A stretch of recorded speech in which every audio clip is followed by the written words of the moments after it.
Boa tarde. O filme ficção documental Fernando esteve em cartaz de novembro até o fim de dezembro deste ano nas grandes capitais brasileiras. No elenco, Fernando Borer, Rubens Bardot, Carolina Virguez, Chandelle Braz, entre outros. Como também diretores Igor Angilcorte, Júlia Ariane e Paula Vilela. Esta, neta de Rosíris Rossi Vilela e filha de Maria Andréa Rossi Vilela, família de Ouro Fino. Neste período de festas, Paula esteve na cidade quando me concedeu essa entrevista. Paula, boa tarde, seja bem-vinda ao Espaço Livre. Boa tarde, muito obrigada. Você não é nascida aqui em Ouro Fino? Não, eu sou nascida no interior de São Paulo. Meus pais se mudaram para o interior de São Paulo, mas sempre tive uma relação forte porque eles sempre voltam para Minas. Os dois são daqui de Ouro Fino, a família toda é daqui, então todo o nosso vínculo familiar e afetivo é daqui. Amigos aqui? Sim, amigos, primos, muita família. A família toda é daqui, né? Então, muita gente. Atualmente você mora onde? No Rio? Moro no Rio de Janeiro. Tá como diretora, atua também. Sempre foi isso? Você tinha uma outra profissão? Na realidade, eu me formei em arquitetura e logo que eu terminei o curso, fui pro Rio de Janeiro fazer teatro. E aí me formei em teatro no Rio, fiz mestrado, comecei a fazer uma série de projetos de teatro e de cinema e fui ficando por lá e lá estou até agora. Como arquiteta, você tem trabalho aqui em Ouro Fino? Sim, foi meu primeiro trabalho, né? Logo que eu me formei, fiz a Capela de Santa Terezinha, que fica no alto da cidade. Foi muito bacana porque era para ser uma capela e acabou se transformando num espaço de oração, né? Tem missas e tudo mais. E é uma área muito bonita, tem uma vista incrível. É uma capela que, não sei, toda vez que eu vou lá eu acho que é um lugar também para meditar, que é muito bonito, assim, estar lá, né? Aí depois foi para a área artística. Aí depois fui para a área artística. Aí me mudei para o Rio. Então, nesses 10 anos, posso falar que são 10 anos já de arte cênica, de teatro? Sim, 10 anos trabalhando com artes. Peças que você tem encenado, filmes? Eu encenei, na realidade, eu produzi e atuei. Eu sempre me interessei muito por ter projetos próprios, assim, para além de fazer outros trabalhos, sempre quis desenvolver uma carreira própria. Tenho a minha própria produtora. Então. Qual é a produtora? Filmes de Bolso. E aí, desde então, comecei a produzir meus trabalhos. O Ferrugem foi o meu primeiro trabalho no audiovisual, que foi um trabalho num formato para televisão, veiculado pelo Canal Brasil. Quando foi isso? Isso foi 2014, que foi a veiculação dele. Ficou em cartaz até 2019. E dirigi e escrevi o Fernando. A gente estava em cartaz nos cinemas até final de dezembro e agora a gente está com ele no Now, pela NET, pelo Canal Brasil. Você pode acessar e assistir nas plataformas da NET, do Now. Só procurar Fernando. Só procurar Fernando. E agora em janeiro estou em cartaz com a minha peça que eu dirijo e atuo também no Rio. A gente está em cartaz no Teatro Poeira, peça Víspora. Então também vou intercalando um pouco cinema com teatro. Venho do teatro, mas fui me misturando um pouco com audiovisual e cinema, mas sempre trabalhando muito a partir dessa lógica teatral, artesanal. E aí vou me embrenhando um pouco nessas frentes, direção, escrita, atuação. Escrevi uma peça para teatro também que se chama, é um nome longuíssimo, Uma Praça Entre Dois Prédios, próximo de um chaveiro, grafites na parede de uma árvore. Era uma peça que a gente fazia no espaço público, numa praça no Rio. Era muito divertida de fazer. Ao ar livre? Ao ar livre. Essa peça eu escrevi. Escrevi e co-dirigi também um trabalho que estava em cartaz em 2019, Tueus, que era um monólogo. Então vou trabalhando um pouco em cada frente, assim. Tem projetos que eu encaro mais como escrita, tem outros que eu penso que eu quero atuar e vou seguindo, fazendo. Fala um pouquinho sobre o Fernando pra gente. O Fernando foi um filme que eu idealizei em 2016. O Fernando, ele é uma pessoa que existe, né? É um filme que é um híbrido, porque é um documentário, mas é uma ficção em cima de um documentário. O Fernando foi meu primeiro professor de teatro, logo que eu cheguei no Rio de Janeiro. E ele é uma pessoa muito peculiar. Ele é um professor de sensibilização artística muito, muito especial. Todo mundo que passa pelo Fernando tem uma experiência muito ampla e muito incrível. E eu já tinha trabalhado com ele no teatro, numa peça, e queria muito fazer esse filme sobre a trajetória de vida dele. E aí chamei 2 parceiros para trabalharem comigo, a gente dirigiu e escreveu, que foi a Júlia Ariane e o Igor Angelcorte.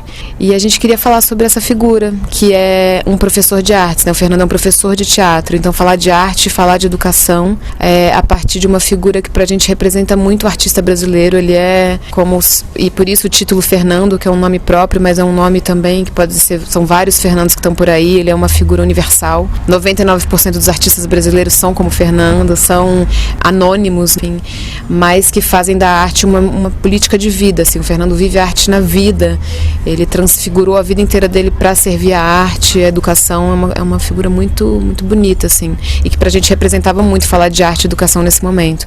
Então ele é nosso farol, a gente fala que o Fernando é o nosso vagalume, ele vai abrindo caminhos, assim. É um filme muito sensível, muito bonito. A duração é um longa? Ele é um longa, ele tem 71 minutos, ele é um longa. Qual foi a opinião da crítica? Olha, a gente teve críticas muito, muito bonitas, principalmente porque é um filme que, como ele mistura o documental com o ficcional, algumas peças-chave do filme são ficcionais. Então, por exemplo, o parceiro de vida dele é um ator, não é o parceiro real. Então a gente mesclou pessoas, o professor de piano é o professor dele, mas o parceiro era um ator. Teve uma crítica do Estadão, que foi muito engraçada, que o jornalista falava assim, só realmente uma relação muito longa e muito duradoura como a desse casal, para transmitir essa intimidade toda na tela. E a gente começou a rir porque eles conheceram no set de filmagem. Então eu acho que isso é um pouco uma resposta do quanto a gente cuidou para o filme ter essa delicadeza, essa sensibilidade de transmitir uma verdade, que não é uma verdade no sentido de ser a vida dele, mas uma verdade daquilo que a gente precisava transmitir como ideia, do que essa pessoa significava. Então a crítica acolheu muito bem, assim, o filme, foi bem legal. Agora em janeiro você vai estar com uma peça no Rio de Janeiro? Isso, a gente está em cartaz com o Víspora, que é uma peça que eu estava trabalhando com ela, já tem 1 ano que eu estou investigando esse texto, que é um texto de um autor russo clássico, Chekhov, que se chama Gaivota.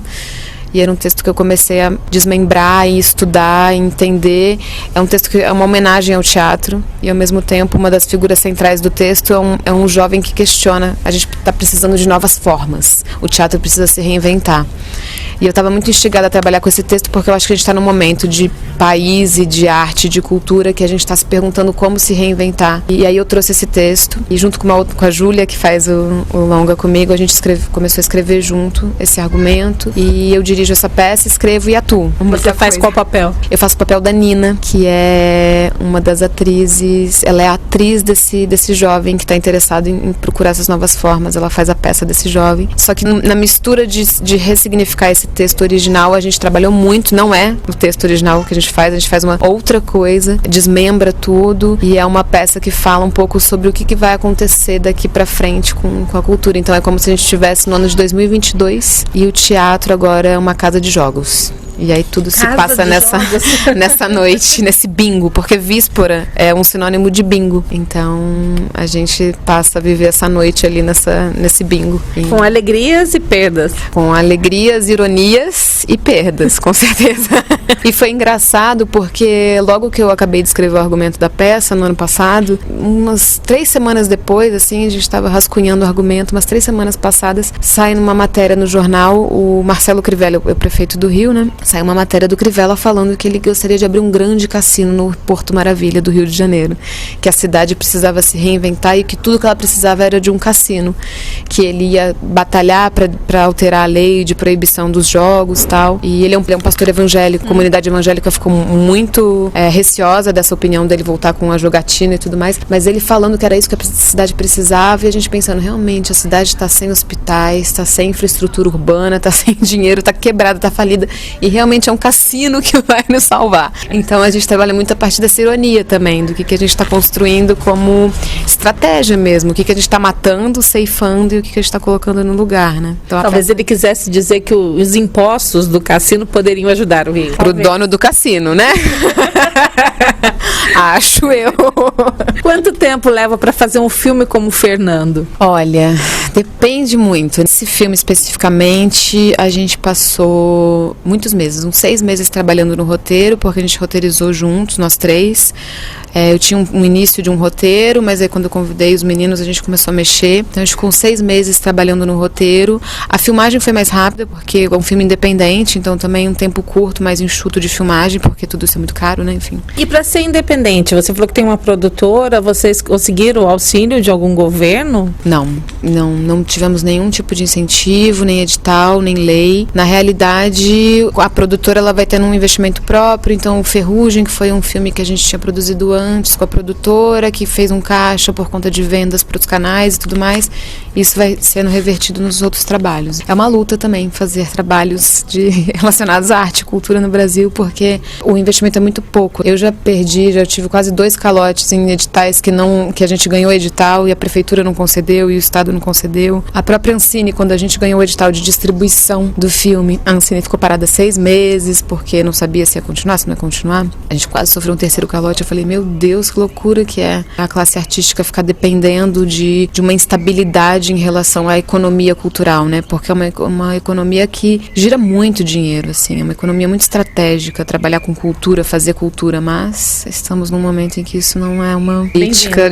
de incentivo, assim, né? E ao mesmo tempo, o quanto é importante a gente conseguir manter forte essa noção do quanto a cultura e a arte são importantes para a gente poder também ter autonomia, porque mais do que depender, a gente precisa ter autonomia como qualquer outra classe, né, profissional, para isso ser também uma moeda de troca na sociedade, assim, a gente poder investir, né, sem precisar depender do Estado, depender do governo, né, isso teria que ser algo no cotidiano das pessoas, né. Dizem que nas crises também estão as oportunidades. Sim, com certeza. Isso tem uma coisa que a gente faz nas artes, é se reinventar. Para fazer teatro basta uma pessoa, basta um texto, basta, né, subir num palco, ficar lá falando palavras, né? Porque o filme ele tem um tempo de duração, né? Você tem um planejamento para fazer um filme, você roda esse filme, então tem uma equipe mais enxuta, um tempo de filmagem. O Fernando, por exemplo, a gente filmou em 9 diárias, o que não é normal. Um filme comercial maior, ele pode durar 1 mês, 2 meses, 3. Mas filmes independentes podem durar menos tempo. Teatro, ele costuma ser mais extenso no tempo, porque tem muitos meses de ensaio, pesquisa, elenco, né? Então você fica em processo muito tempo com uma equipe muito grande. Depois você entra em cartaz, fica a temporada, né?